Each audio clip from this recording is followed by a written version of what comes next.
Assalamualaikum warahmatullahi wabarakatuh. Saya Siti Rospita Anggraini dari semester 2B akan melanjutkan materi hukum pidana pertemuan keempat. Bab 3 Pembaruan Hukum Pidana di Indonesia. Sejarah berlakunya KUHP di Indonesia berasal dari Belanda melalui pasal 75, Jawa pasal 131.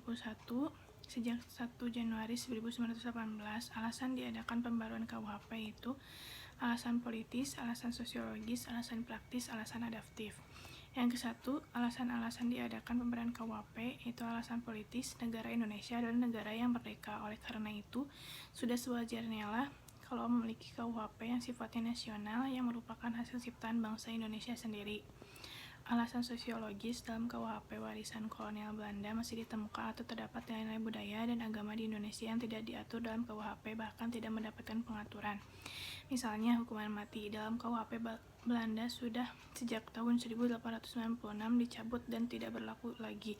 Tetapi dalam WYSHI masih berlaku. Dalam WVSNI tidak mengatur tentang perbuatan homoseksual, kumpul kebo, perbuatan cabo, dan lain-lain yang dilakukan oleh orang dewasa. Alasan praktis, dewasa ini masih banyak sarjana hukum di Indonesia yang tidak mengerti atau menguasai bahasa Belanda secara lancar. Padahal teks resmi yang asli dari VSNI adalah bahasa Belanda. Selain itu tidak menunjang dalam praktek hukum pidana yang pasti dan seragam. Atas dasar itu, selayaknya lah Indonesia mempunyai KUHP dengan teks resmi bahasa Indonesia yang baik dan benar. Alasan adaptif, yaitu sebagai bagian dari bangsa-bangsa di dunia, Indonesia wajib memperhatikan asas-asas dan nilai-nilai yang sifatnya universal secara internasional dan memasukkan asas dan nilainya tersebut ke dalam KUHP yang nanti akan berlaku. Contohnya asas-asas terorisme, narkotika, dan pembajakan udara.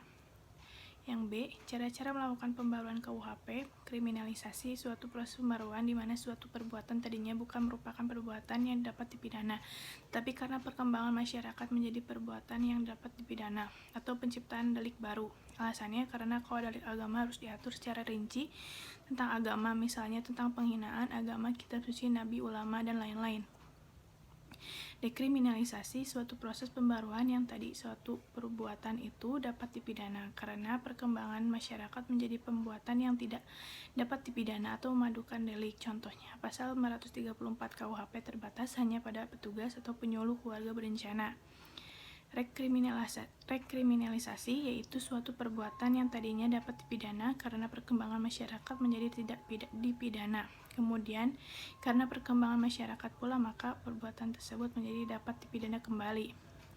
Depenalisasi yaitu suatu proses yang tadinya perbuatan itu dapat diancam pidana, kemudian ancaman pidananya hilang dan masih dimungkinkan untuk diganti dengan sanksi lainnya, misalnya sanksi kurungan diganti dengan sanksi administrasi.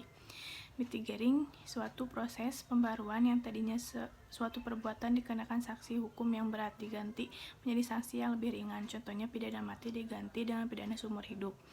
Cukup sekian yang bisa saya sampaikan, mohon maaf apabila ada kesalahan. Wabillahi taufiq wal hidayah. Wassalamualaikum warahmatullahi wabarakatuh.